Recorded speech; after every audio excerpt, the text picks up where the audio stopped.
that by working together, we can win the first war of the 21st century, and that is the war of cold-blooded killers against cold-blooded killers. The first war of the 21st century, cold-blooded killers against cold-blooded killers. The human mind is like a computer. No matter how efficient it may be, its reliability is only as great as the information fed into it. If it is possible to control the inputs of the human mind, then no matter how intelligent a person may be, it's entirely possible to program what he will think. And yes, it's even possible to program people to laugh at the mere mention of the word conspiracy. Using television is the prime example of how mental programming and mind control works. Television is the most powerful weapon of psychological warfare in history. And yet television, for many people, is a member of the family in the household. Why don't we do this? Why don't we look at all of those options? You know what really bothers me about your position and other positions? There's a movie called Loose Change that asserts hundreds, if not thousands, of Americans colluded to kill their fellow citizens on 9/11. That Al-Qaeda didn't attack us. We essentially attacked ourselves. This fairy tale ranks up there with the Holocaust deniers on the vicious scale. We are living in a virtual reality. We're living in a totally controlled environment, an environment that has been created by mass media. Now, many people, especially young people, accept unquestioningly the reality that is presented by the media. Popular culture, movies, television, music, carry messages about how society works and how people should behave. The ultimate control is to control people without their conscious awareness. Again, television is a prime example. Think back to whenever you have observed young children or older adults sitting, watching television. They have this glassy-eyed, vacant look in their eyes because they are in a trance state, in a hypnotic state of mind. Now, as Charlie Sheen ranting like a lunatic about the September 11th attacks, now word comes that Sheen will be narrating a new film about 9/11 conspiracy theories. Joining us now, nationally syndicated radio talk show host Mike. They do not want you to think too much.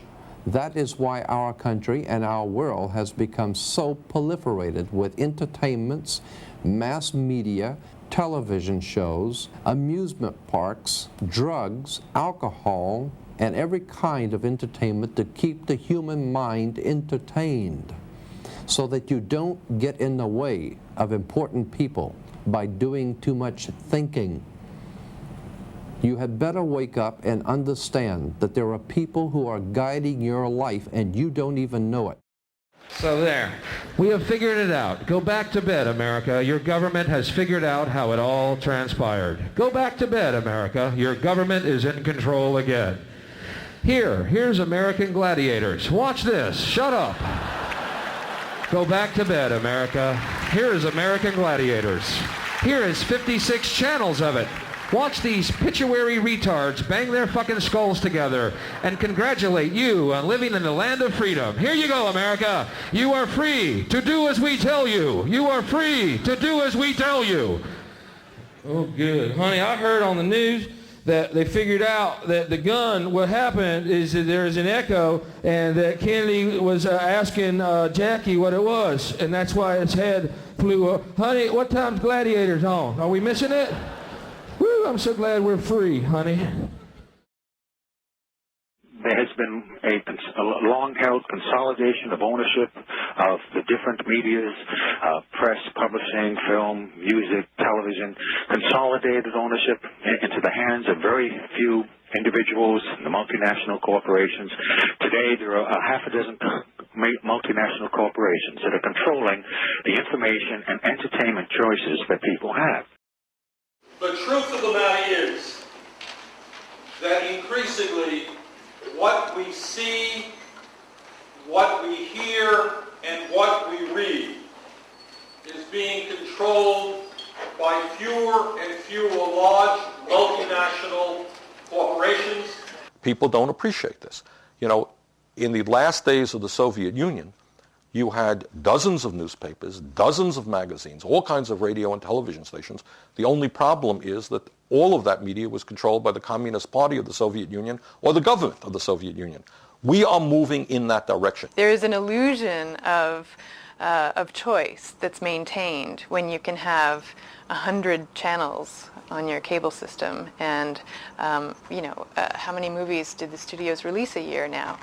All these different studios, and the music industry with so many labels, and magazine stands that go on and on and on forever. Well, the owners are a handful, 5, 6 different companies. 90% of the top cable channels are owned by the same giants that own the TV networks and the cable systems.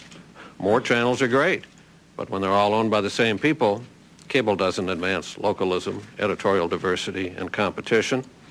And those who believe the internet alone will save us from this fate should realize that the dominating internet news sources are controlled by the same media giants who control radio, TV, newspapers, and cable.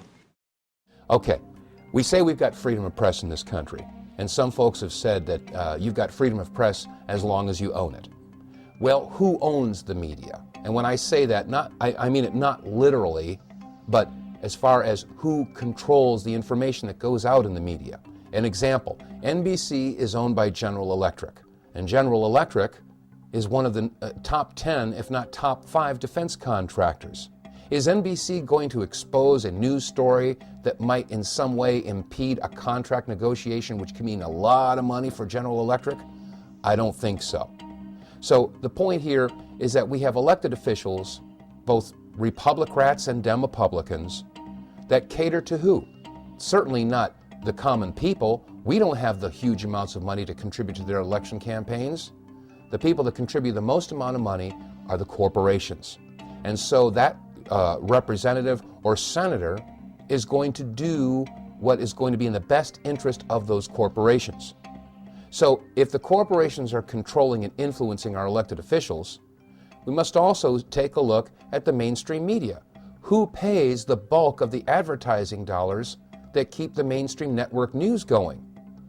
Is the major corporations.